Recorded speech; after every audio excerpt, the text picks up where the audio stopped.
Salut à tous, aujourd'hui qu'est-ce qui se passe? Je suis fluide, je me sens moins limité en 30 images secondes. Oh là là, les 60 FPS sont le bienvenu. Bref, aujourd'hui on a un nouvel unboxing. Un pneu. En fait, c'est juste un pneu.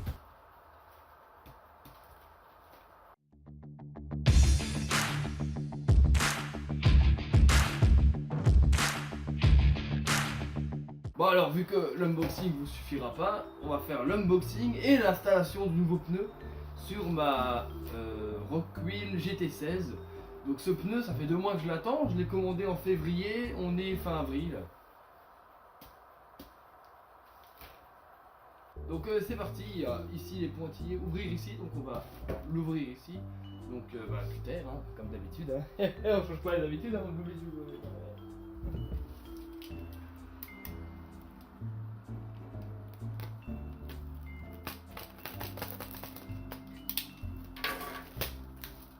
A few moments later. One eternity later. Là, ils ont fait péter le rouleau de scotch là. Hein. 3 days later. Ah, c'est la première fois que je galère autant pour ouvrir un paquet. Hein. Ils ont mis un rouleau et demi de scotch. 12 seconds later.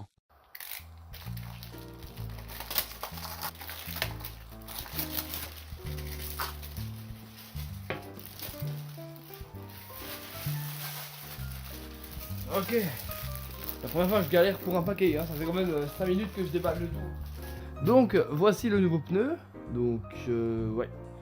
Oh putain. Ah oui. Ah oui.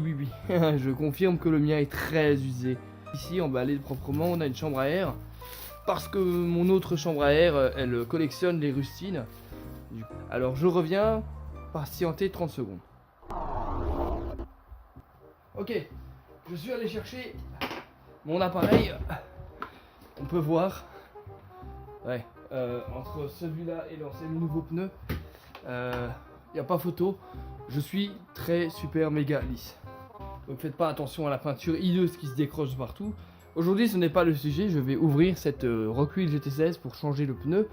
Donc ça va être une opération qui va vous demander peut-être une petite demi-heure. Donc déjà la première étape, c'est de prendre un cutter ou un exalto pour les Canadiens et de couper ici les caoutchoucs parce que ils sont collés, hein, et si vous voulez retirer le côté, vous devez facilement le décoller. Donc moi c'est déjà fait parce que je l'ai déjà ouvert plusieurs fois. Et une fois que les deux côtés ont été coupés, vous prenez comme dit tout à l'heure, un tournevis cruciforme assez épais pour retirer les vis. Moi j'ai des vis différentes parce que les petites vis que j'avais elles tournaient dans le vide. Du coup j'ai mis des vis banales quoi. Hop, on soulève le cale-pied, il y a 2 vis là. Ceux-là sont plutôt longs à dévisser. Et de 1. Et de 2. Ensuite, il y a les 2 petites vis là en dessous du cale-pied. Donc celles-là, elles sont assez courtes et assez fragiles. Les miennes sont tordues. Voilà, et maintenant, on fait de l'autre côté exactement pareil.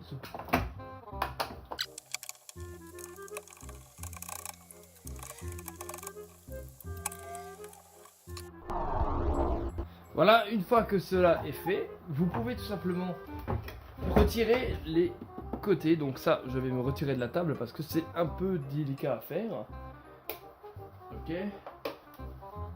Ok. Voilà. Donc il y a à l'intérieur un fil que vous devez débrancher. Le mien, pour raison XY, a été sélectionné. On va savoir pourquoi. Voilà. Là on a les batteries et on fait pareil de l'autre côté. Voilà, là j'ai le câble que je vais tout simplement déconnecter. Voilà. Et nous voici au cœur du sujet. Une fois arrivé à cette étape, il y a forcément vos batteries de l'autre côté qui vont se casser la gueule. Il va falloir dévisser ces 2 vis là. Et c'est reparti pour retirer 4 vis de chaque côté.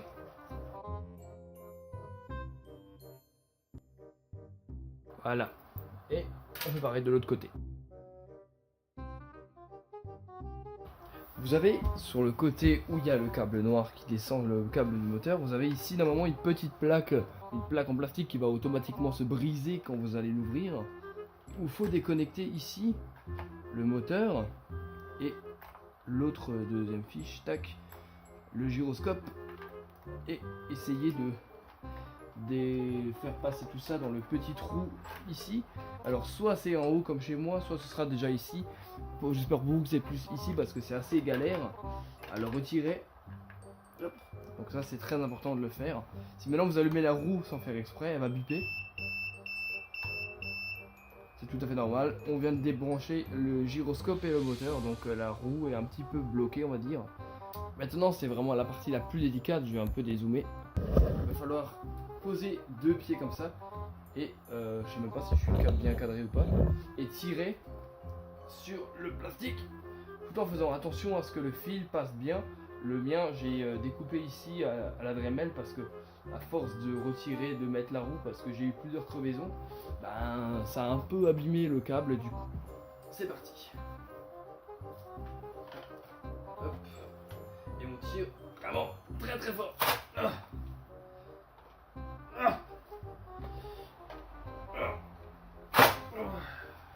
Voilà, parfait. Je vais juste faire passer mes câbles dans le trou prévu à cet effet. Mais normalement, ça devrait être plus facile. Voilà. Parfait. On peut poser ça ici. C'est parfait. On peut retourner sur la table. On se retrouve tout de suite. Ok.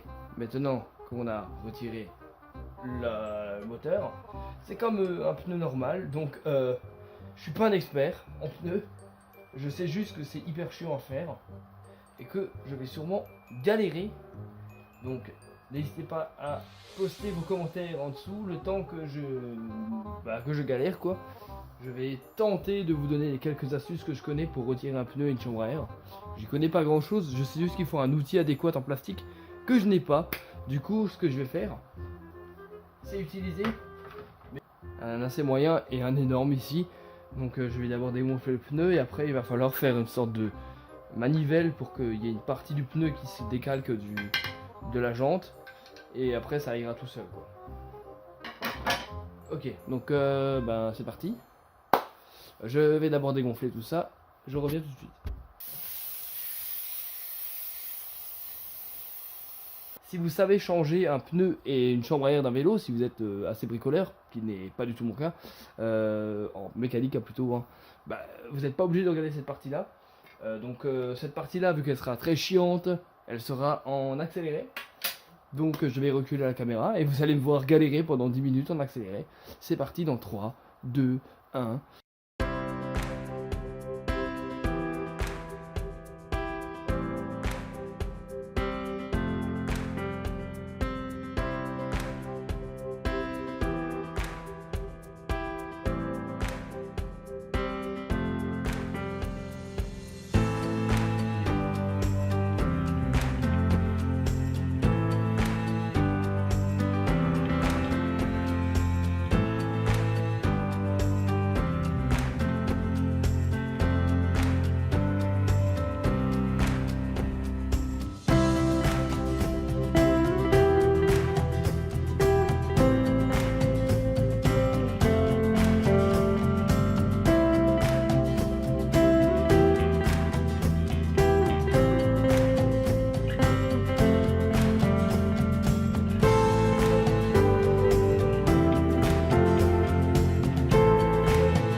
Ça y est.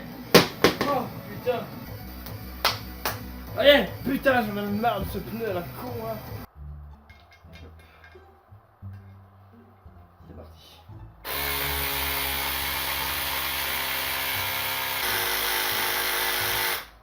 Ok. Alors, pour ceux qui ont des voisins juste en dessous des parents, prévenez vos voisins, peut-être. Ou alors sortez dehors pour faire cette étape parce que c'est vraiment l'étape la plus bruyante pour le voisinage en dessous.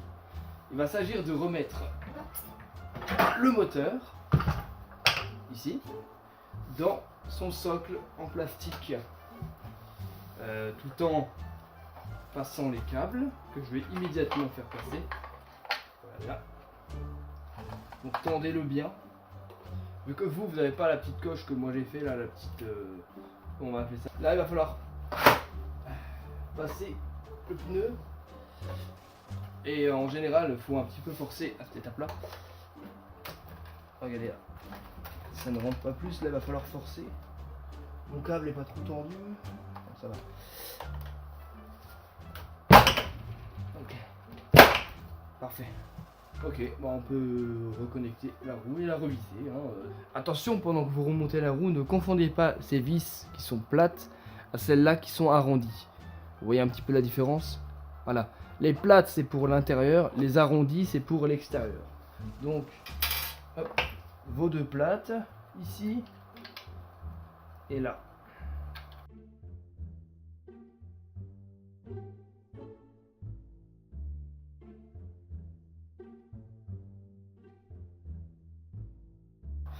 Bon, vu que maintenant on a remis les vis, ce qu'il faut faire c'est soulever un peu les batteries. Voilà, vous les soulevez, soyez généreux. Attention au câble. Maintenant que mes 4 vis là, de chaque côté sont vissées, on va reconnecter tout d'abord le moteur. Donc on reconnecte le tout. Moi, je vais le faire passer dans le trou là. Voilà. Ça. Vous pouvez pas vous tromper, hein, il y a une encoche. Ne pas se tromper sur la reconnexion. Voilà. Et on fait bien en sorte que ce fil là sorte par le trou en dessous. Allez, hop. Voilà. Avant de remettre le capuchon, je vous conseille de monter vos batteries. Voilà. Donc vos batteries sont en hauteur. Ce qui permet de glisser le cache. Vous voyez qu'il y a des sortes de pings en dessous. Ça permet de glisser plus facilement le cache jusqu'au fond. Ne le fermez pas d'abord tout de suite. Je sais pas du tout comment je cadre. N'oublie pas que là il y a un fil à connecter sur la petite fiche blanche. Donc c'est bien monté. On peut. Là il faut juste mettre les vis. Donc encore une fois on ne peut pas se tromper.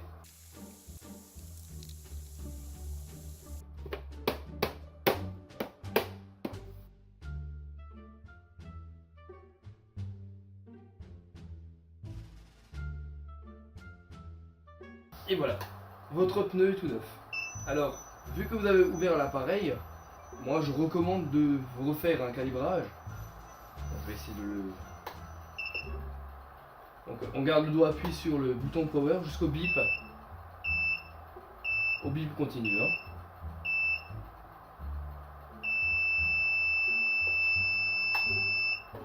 Voilà, l'appareil est recalibré. Parfait. Voilà. Et ben, il vous reste plus qu'à aller dehors et à tester ce nouveau pneu. Sur ce, merci d'avoir suivi ce guide et cet unboxing du nouveau pneu pour l'HT16. N'hésitez pas à laisser un pouce bleu juste en dessous dans la vidéo. Je sais que mon cadrage n'est pas fou, j'essaye de prendre mes nouveaux repères avec la nouvelle caméra. Et sur ce, moi je vous dis à la prochaine pour une future vidéo. Ciao.